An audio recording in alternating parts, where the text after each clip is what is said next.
කොහොමද යාළුවනේ? අද අපි තලන බටු එහෙම නැත්නම් එළබටු කරියක් තමයි හදන්න යන්නේ. මේකට කියනවා ඉංග්‍රීසියෙන් නම් small egg plant එහෙම නැත්නම් Thai egg plant කියලා.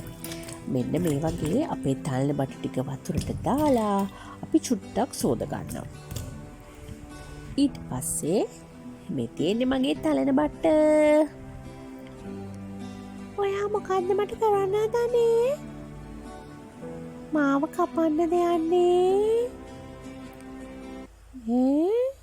කෑපුවා නේද හතරට? මෙන්න මේ විදිහට හතරට පලාගත්ත තලන බටු ගෙඩියේ ඇතුලේ තියෙන ඇට ටික අපි ඉවත් කරගන්න ඕන. එහෙම ඉවත් වෙන්නේ නැති ඇට අපි මේ ටික සෝදනකොට හොඳට ඉවත් කරගන්න ඕන නියපොත්තෙන්. මෙන්න මේ වගේ. එහෙම එකින් එක අරගෙන බලලා ඇට ඉවත් වෙච්ච නැති එළබටු ගෙඩිවල ඇට ටික ඉවත් කරගෙන අපි දෙතුන් සැරයක් මේක හොඳට සෝද ගන්නවා. ඒ මොකද දන්නවද යාළුවනේ? මේ තලන බටු ගෙඩියේ නැත්නම් එළබටු ගෙඩියේ ඇට ඉතුරු වෙලා තිබුණොත් මේ ඇට වලින් අපිට පොඩි තිත්තරහක් එන්න පුළුවන් අපේ ව්‍යංජනයට. ඒක නිසා ඒවා ඉවත් කරගෙන හොඳට සෝද ගන්නවා. ඊට පස්සේ අපි භාජනයක් අරගෙන ඒකට දාගන්නවා පොල් කිරි. පොල් කිරි ටික එකතු කරගත්තට පස්සේ අපි හොඳින් පිරිසිදු කරගත්ත තලන බටු ටික, එළබටු ටික ඒකට එකතු කරගන්න ඕනේ. ඒ ටික එකතු කරගෙන මම මේකට දාගන්නවා කුරුඳු පොතු කීපයක්. ඊට පස්සේ තලාගත්ත සුදු ලූණු, ඒ වගේම සිහින්ව කපාගත්ත බී ලූණු මේ ඔක්කොම එකතු කරගන්නවා. ඊළඟට මම කරන්නේ මේකට රම්පකොළ කීපයක් දාගන්න එක.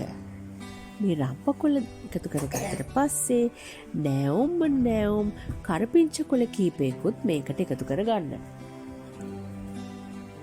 මම දැන් මේකට පහේ දානවා. මේ දාන්නේ මිරිස් කුඩු.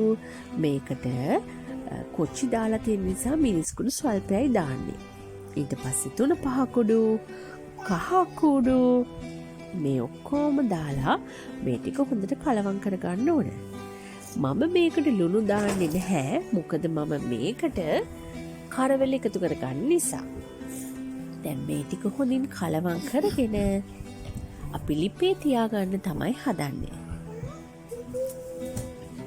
ඔන්න බලන්නකෝ අපේ තලන බටු කරිය ඉදෙනවා දැන් ටික ටික. මේක හොඳට හිඳෙන්න දෙන්න. මේ රස්නෙට මේක ඉදෙනකොට මේක රසම රස තලන බටු කරියක් විදිහට ඔයාලට කන්න පුළුවන්. මේක කන ගමන් ලයික් කරලා ෂෙයා කරලා අප සබ්ස්ක්‍රයිබ් කරන්න.